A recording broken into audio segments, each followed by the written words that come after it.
প্রতিপক্ষের অর্ধে বল পেলেন Lionel Messi, তারপর একাই বল টেনে নিলেন। বক্সে ঢোকার মুহূর্তে সামনে দুজন ডিফেন্ডারকে কাটিয়ে বাঁ দিক দিয়ে ঢুকলেন। প্রতিপক্ষের আরেক ডিফেন্ডার চ্যালেঞ্জ করতে গিয়েও পারেননি। বাঁ পায়ের জাদুঘরী শটে জাল কাঁপান আর্জেন্টাইন তারকা। ভুক্তভোগী ক্লাব তার বেশ পরিচিত নাম বার্সেলোনা, কিন্তু স্পেনের নয়, ইকুয়েডরের ক্লাব। চলতি বছর চোখ ধাঁধিয়ে প্রথম গোল করলেন লিওনেল মেসি। গুয়াকুইলে ইন্টার মায়ামির আরেকটি গোল বানিয়ে দিয়েছেন তিনি, কিন্তু জয়ের দেখা পায়নি আমেরিকান ক্লাবটি। নতুন মৌসুমের আগে প্রস্তুতি ম্যাচে 2-2 গোলে ড্র করেছে ইন্টার মায়ামি। 31তম মিনিটে মেসির চমৎকার গোলের পর প্রথমার্ধে সমতায় ফেরায় বার্সেলোনা। 41তম মিনিটে জোয়াও রোজার্স স্কোর 1-1 করেন। বিরতিতে যাওয়ার আগেই স্টপেজ টাইমে মায়ামিকে লিড এনে দিতে অবদান রাখেন মেসি। 38 বছর বয়সী ফরওয়ার্ডের ক্রস ফিল্ড পাসে বার্তেরেম বক্সের প্রান্তে বল পান এবং মেক্সিকান ফরওয়ার্ড বার্সেলোনার গোলকিপারকে পরাস্ত করেন।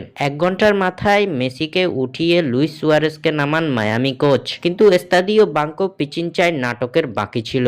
87তম মিনিটে ফাউল করে লাল কার্ড দেখেন মায়ামির বদলি খেলোয়াড় ডেভিড আয়ালা। কিছুক্ষণ পরই গোল পোস্টের বেশ কাছ থেকে জাল কাঁপান থমাস মার্টিনেজ। দক্ষিণ আমেরিকায় 3 ম্যাচ খেলে কেবল একটি জয় পেয়েছে মায়ামি। হাভিয়ের মাস্চেরানোর দল নতুন মৌসুমের আগে শুক্রবার পুয়ের্তো রিকোতে ইন্দেপেন্দিয়েন্তে দেল ভাল্লের বিপক্ষে শেষ প্রস্তুতি ম্যাচ খেলবে।